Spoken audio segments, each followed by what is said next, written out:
Magkayakap tungo sa ating pangarap.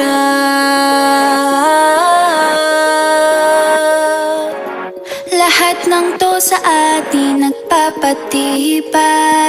Sa bawat alaala ating itong iyaan.